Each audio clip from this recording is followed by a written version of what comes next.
ug sa di pa mihingpit nga mapaong atong ikauban karong hapon ang atong mga kapamilya nga naghupot og dakong papel sa pagsugod, sa pagpalambo, pagpalapad ug paglahutay sa TV Patrol Central Visayas sa niaging duha ka dekada og tulo ka dekada og duha ka tuig. Atong ikauban ang pangu sa ABS-CBN Regional si Ma'am Tata 5C. Mayong hapon, Ma'am Tata. Atong ikauban karong hapon ang atong mga kapamilya. Ma'am Tata, mayong hapon. Si Ma'am Tata, unique kaayo og posisyon kay nagsugod siya isip angkor sa TV Patrol Cebu. Dayon na-expose siya sa sales ug sa hapit tanang departamento sa ABS-CBN. Dayon nahimo siyang station manager sa ABS-CBN Cebu. Ug karon sa katapusan natong Sibya, siya mo'y pangu sa kinatibuk-an nga mga Sibianan sa mga lalawigan o mga rehiyon gawa sa Metro Manila ang ABS-CBN Regional. Ma'am Tata?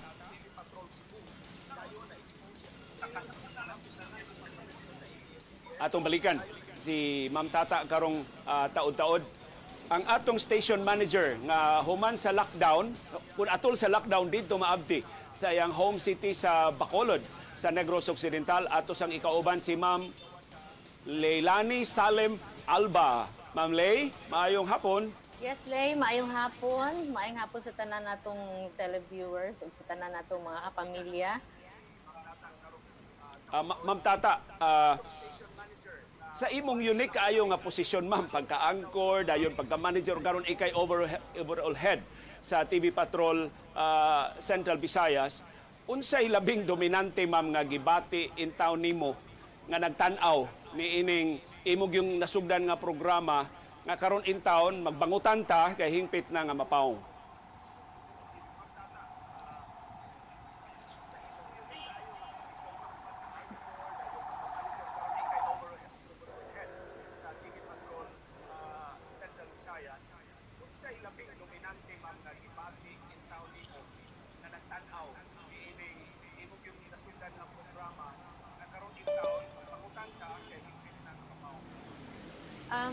Actually, Lay, sakit yun, no? Sakit. I cannot deny that, no? I want to put up a very happy and hopeful face with everybody. Pero sakit because, as you said, I was here since day one.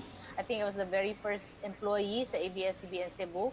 I started out as a news reporter. I was hired as a news reporter, not really an anchor, no? Nya. Kana actually, na-anchor lang ko ato because I was made to substitute.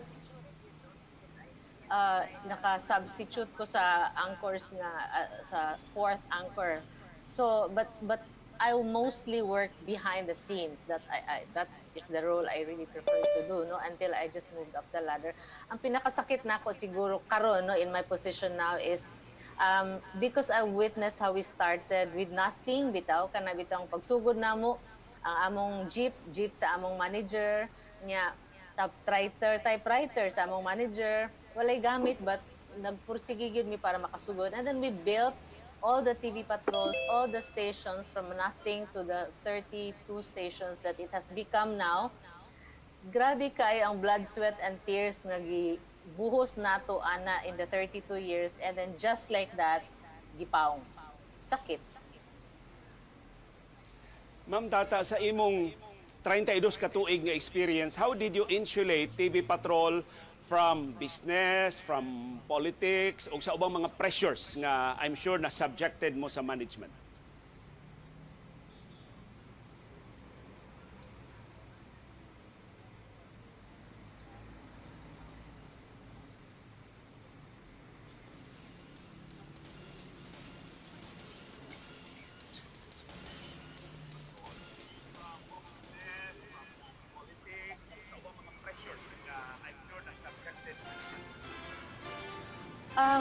Ang kanindot good sad sa atong management, Lay, libi na sa atong higher management, we always kanang gi-maintain nila ang independence sa news.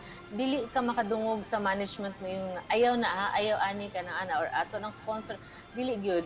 One day when some sponsors kanamay dili kalikayan nga mo ang atong mga advertisers mo figure into a controversy, and then they would call our bosses. the bosses will call us and ask about it. Maingon lang sila nga unsa may nahitabo ani. And then when we tell them kung unsay nahitabo, they allow us to still cover the story but make sure that the two sides are given the chance to explain themselves. So wala, even if I remember you, there was a time nga controversial kaita kontra kaita sa usa ka prominent government official who went all the way to Charo Santos and then to Gabi Lopez to silence this news personality, but management never did that. We explained to them our baruganan o unsay atong gibarugan, and they allowed us to be ourselves. So news was really independent. So we managed to balance the business with truth telling, with integrity of the news. Daghang salamat, Ma'am Tata. Daghang salamat sa imong paggiya, sa imong liderato, o sa imong pagmatuto namon tanan sa TV Patrol Central Visayas ug sa kinatibuk-an nga mga programa ug mga sibianan sa ABS-CBN Regional. Si Ma'am Tata Singcosi ang atong ABS-CBN Regional Head.